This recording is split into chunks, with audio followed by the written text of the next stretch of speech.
지나간 과거와 작별할 것. 초등학교 2학년 때 담임 선생님은 반 아이 중 몇 명을 유독 예뻐했다.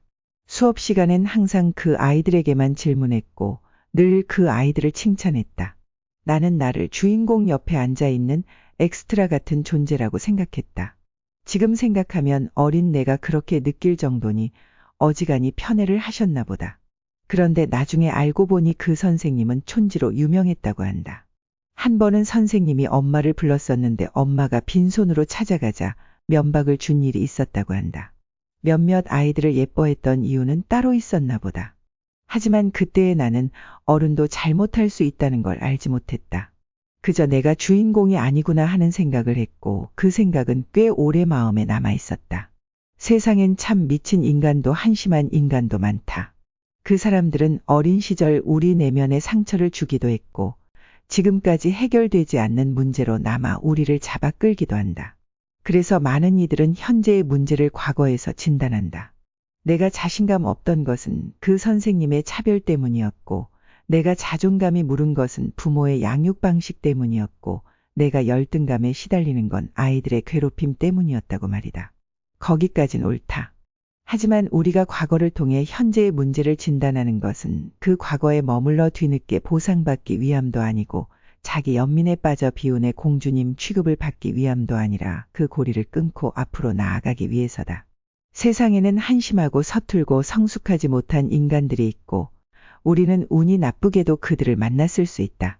그렇지만 과거를 보며 되짚어볼 진실은 그 선생님은 그저 한심한 인간이었을 뿐이고 나의 처음부터 부모가 되기 위해 태어난 존재가 아닌 서툰 어른이었을 뿐이었고 그 아이들은 철이 없었을 뿐이라는 것이다. 그리고 그때의 나는 그 사실을 깨닫지 못할 만큼 너무 어렸다는 거다. 하지만 이제 우리는 무력한 어린아이가 아니며 앞으로 나아갈 자격이 있다. 더 이상 과거에 붙잡혀 살고 싶지 않다면 과거에 연약했던 나에게 위로를, 미성숙했던 그 모든 존재들에게 작별을 고해야 한다. 모든 걸 과거의 문제로 여기지는 말 것. 나는 어릴 적 유치원에 갈 때마다 울었다. 엄마는 우는 나를 유치원 버스에 밀어 넣었는데 서럽게 울며 선생님에게 이끌려가던 장면이 지금도 생생하다. 이유나 기분은 잘 기억나지 않았는데 심리학 책을 읽으며 막연하게 엄마와 분리 불안이 있었나 보다 하고 생각했다. 그런데 얼마 전 약속이 있어 평소보다 일찍 일어나는데 너무 일어나기 싫어서 눈물이 날 것 같았다. 생각해보니 나는 학창 시절뿐만 아니라 회사에 다닐 때에도 늘 지각했다. 이 이야기에 나를 혼내고 싶은 사람도 있겠지만 일부러 그런 게 아니다. 나는 아침잠이 유독 많아서 맞고 혼나고 학점이 안 나와도 어쩔 수가 없었고 회사에 다닐 때는 매일 지옥을 봐야 했다. 그 기억들이 떠오른 순간 그토록 유치원에 가기 싫어했던 이유가 분리불안이 아니라 아침잠 때문이었음을 깨달았다. 우리는 곧잘 어린 시절을 통해 자신의 문제를 진단한다. 어린 시절의 경험이 마음의 구조를 만들기 때문이다. 하지만 문제는 기억이 불완전하다는 데 있다. 같은 상황이라도 사람마다 다르게 인지하고 드라마도 지난주에 본 걸 다시 보면 기억했던 것과 대사가 다른데 몇 년 전에 일어난 일을 어떻게 정확하게 기억할 수 있을까? 또 기억은 감정과 맞물려 있기 때문에 슬플 때에는 슬픈 기억이 나고 우울할 땐 우울한 기억이 난다. 나의 과거가 나쁜 기억으로 점철되어 있어서가 아니라 지금의 감정이 나쁜 기억을 끌고 오는 것일 수도 있다. 물론 과거를 통해 문제의 시작을 진단하고 문제의 이면을 이해할 수도 있다. 하지만 이미 정해져 있는 과거에 붙들려 기억을 곱씹는 것으로 상처가 회복되지는 않는다. 아들러의 말처럼 과거는 지금의 해설은 될 수 있지만 미래의 해결책은 될 수 없는 것이다. 그럼 어떻게 해야 할까? 우리가 과거에서 벗어나 앞으로 나아가기 위해 필요한 건 원망이 아닌 애도다. 지나가 버린 과거를 향해 분노하는 대신 연약했던, 애초롭던, 안쓰럽던 과거에 자신에게 얼마나 힘들었냐고, 얼마나 외로웠냐고, 얼마나 무서웠냐고 마음껏 울어주고 마음껏 슬퍼하며 어린 시절의 나를 달래주어야 한다. 잘 버텨서, 잘 견뎌서 이제 더는 겁먹지 않아도 되는 어른이 되었다고 말해주어야 한다. 모든 걸 과거에 묻지는 말자. 과거의 기억으로 자신을 규정지을 필요는 없다. 어떤 환경에서 자랐건 어떤 상처를 가졌건 당신은 앞으로 나아갈 자격이 있고 더 많은 걸 결정할 수 있다. 당신은 더 행복해질 수 있다. 사람은 언제나 비슷한 유형의 실수를 반복하니 이미 했던 후회라도 반복하지 않겠다는 생각이었다. 그렇게 적어보니 늘 반복한 후회가 있었는데 나이에 대한 조바심이 그랬다. 분명 청춘이었던 20대 내내 나는 조바심이 났다. 앞으로 살아갈 날 중에 지금이 제일 젊은 날이라지만 지금껏 살아온 날 중에 지금이 제일 늙은 날이다 보니 새로 바뀌는 나이는 늘 부담스러웠다. 물론 그 조바심이 전부 나쁜 건 아니라서 몇몇 목표를 서둘러 달성하는 데 도움이 되기도 했다.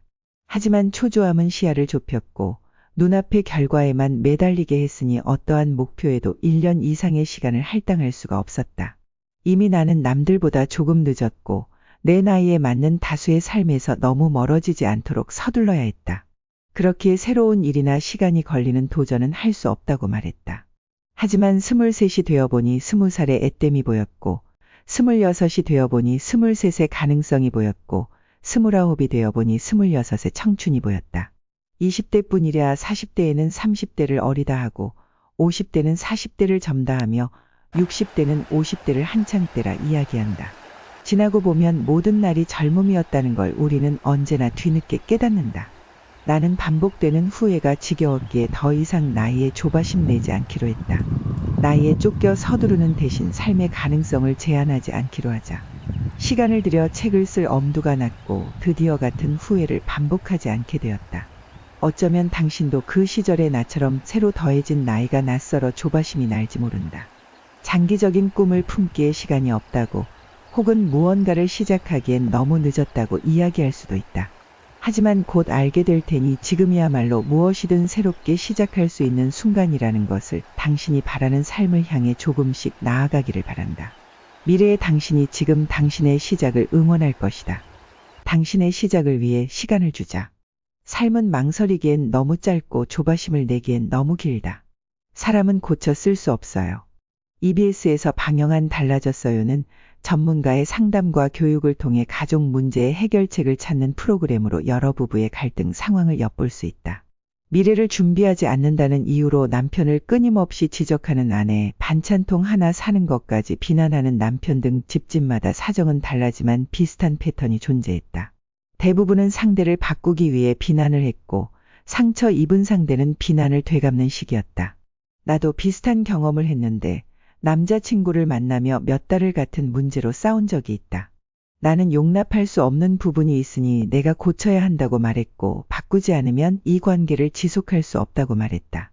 단기적으로는 이 싸움의 승리자가 나인 것처럼 보였지만 그 뒤로 남자친구는 자주 불만을 표현했고 한동안 상처의 핑퐁 게임이 이어졌다. 대체 왜 사랑하는 이들조차 이러한 갈등을 반복하는 걸까? 우리는 맞다, 틀리다, 해야 한다, 하지 말아야 한다처럼 잘잘못을 따지는 도덕주의적 판단에 익숙했다.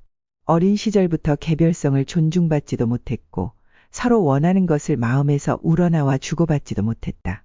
그런 우리는 상대가 바뀌어야만 문제가 해결되리라 생각하고 때론 나의 기준에 맞추는 것을 사랑의 증거라 여기며 예리하게 비난하고 집요하게 강요하면 상대를 바꿀 수 있을 거라 믿었다. 하지만 그건 우리가 가진 자율성의 욕구를 과소평가하는 거였다. 비난과 강요는 수치심을 만들고 수치심을 느낀 사람은 더욱 자기 파괴적인 행동을 한다. 상대를 비난하고 모욕함으로써 수치심을 전가하려 하거나 오히려 비난받은 행동을 강화하며 상대의 마음을 외면하는 거다. 때론 상대가 받아들이는 것으로 보일 수 있지만 내면에는 분노가 남고 강요는 반드시 대가를 치른다. 사람은 고쳐 쓸 수 없다. 그런데 이 말은 변하지 않는 상대에 대한 자조적 체념이 아닌 어느 누구도 우리가 원하는 대로 강제할 수 없다는 겸손의 깨달음이어야 했다. 그 뒤로 나는 오랜 요구를 중단하고 내가 관계에서 가장 원하는 게 무엇인지 고민했다. 돌이켜보면 우리는 있는 그대로의 자신으로 수용되지 못했고 나 역시도 누군가의 판단과 비난에 상처를 입었다. 그러한 내가 정말 바라는 건 삶이 고단하더라도 서로의 안식처가 될 수 있는 사랑의 공동체가 아니었을까. 상대의 모습을 있는 그대로 인정하려 노력해야 상대에게 바라는 게 있을 때에도 강요가 아닌 애정으로 바탕으로 부탁할 수 있었다. 꼬리표 붙이기나 비교와 같은 판단의 언어가 아닌 사랑과 연민의 언어를 배울 수 있었고 상대 역시 관계가 소중해질수록 더 많은 노력을 했다. 사랑은 정교한 관계의 영역이기에 결코 쉽지 않다. 그러나 내게 딱 맞는 완벽한 상대가 따로 존재하는 게 아니었고 상대를 바꾸려 하지 않아도 관계는 달라질 수 있었다. 사랑할 수 있는 사람을 발견하는 것보다 중요한 건 내가 발견한 사람을 사랑하는 일이다. 사랑을 멀리서 찾지 말자. 사랑해서 노력한 게 아니라 사랑하기 위한 노력이 필요하다. 행복에도 노력이 필요해요. 첫 책을 낼 때 나는 책을 내고 나면 무언가 더 특별해질 거라 생각했다. 조금 더 행복하고 조금 더 특별한 삶이 웰컴 표지판을 들고 서 있을 줄 알았다. 하지만 딱히 달라진 게 없었으니 책이 베스트셀러가 아니라 그런가 싶었다. 그런데 전작이 사랑을 받으면서 베스트셀러가 되었는데도 행복의 크기는 크게 달라지지 않았다. 이래서의 성취감이 다른 부분에서 벌어지는 소란을 줄여주지는 않았다. 불행하지는 않았지만 그렇다고 행복하지도 않은 감정의 공백 상태를 나는 늘 의아하게 생각했다.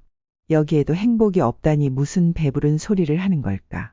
생각해보면 우리는 늘 외부의 목표를 세웠다. 성공하라고, 돈을 더 많이 벌라고, 좋은 직장에 가라고, 살을 빼라고. 그 오랜 동료는 목표를 이루면 저절로 행복해질 수 있을 거란 믿음을 만들었다. 그래서 목표를 이루지 못한 이들은 아직 그 목표를 이루지 못해서 불행하다고 여기고 목표를 이룬 듯 보이는 이들은 행복할 거라 믿는다. 하지만 막상 목표를 이룬 이들도 그렇게 행복하지는 않았다. 많은 이가 여기에서 길을 잃는다. 행복은 영영 닿을 수 없는 신기로였던 걸까? 아니다. 우리는 처음부터 잘못 생각했다. 돈을 벌고 싶으면 돈을 벌기 위한 노력을 해야 했고 살을 빼고 싶으면 살을 빼기 위한 노력을 해야 했듯이 행복해지고 싶으면 행복해지기 위한 노력을 해야 했다. 우리는 정작 행복을 위한 노력은 제대로 하지 못했던 거다. 그러면 행복을 위한 노력은 무엇이었을까? 나는 답을 찾고 싶었다. 삶의 의미와 목표를 알고 싶었고 행복하고 싶었다. 그리고 오랜 시간 끝에 찾은 나의 답은 놀랍게도 사랑이었다. 행복은 성취가 주는 단기적인 만족감이 아니었고 삶의 목적도 아니었다. 다만 사랑의 결과였다. 나 자신 그리고 내 소중한 사람들과 타인을 사랑할 때 행복이 있었다. 그런데 왜 우리는 진부하도록 익숙한 진리를 의심하며 나 자신을 사랑하는 것조차 힘들어하는 걸까? 자존감 수업의 저자 윤홍균 박사는 사랑이 누명을 썼다고 말한다. 어린 시절 우리는 사랑이라는 미명 하에 나를 위한다는 이유로 미래를 위한다는 이유로 질책받고 통제받으며 때론 수치심을 느껴야 했고 상벌이 내려지는 조건부 사랑을 경험했다. 그래서 우리는 내가 사랑하는 이들 그리고 나 자신에게도 질책하고 통제하며 조건을 붙이고는 그걸 사랑이라 믿는다. 우리는 사랑을 지독히 오해했으며 제대로 사랑하는 법을 배우지 못했던 거다. 상대를 괴롭히고 망가뜨리면서도 너무 사랑해서 그랬다는 스토커의 최후 변론이 진실이 될 수 없듯이 사랑의 크기보다 중요한 건 언제나 사랑의 방식이다. 행복하고 싶다면 우리는 사랑하는 법을 배워야 한다. 나 자신과 내 곁을 조건 없이 대하고 다정하고 소중하게 여겨주며 성장할 수 있는 용기를 주고 몸과 마음의 건강을 돌봐야 한다. 감사하고 현재에 머무르며 세상에 다정해야 한다. 제대로 사랑할 수 있는 이들은 결코 불행할 수 없으니 그대 부디 사랑하며 살라.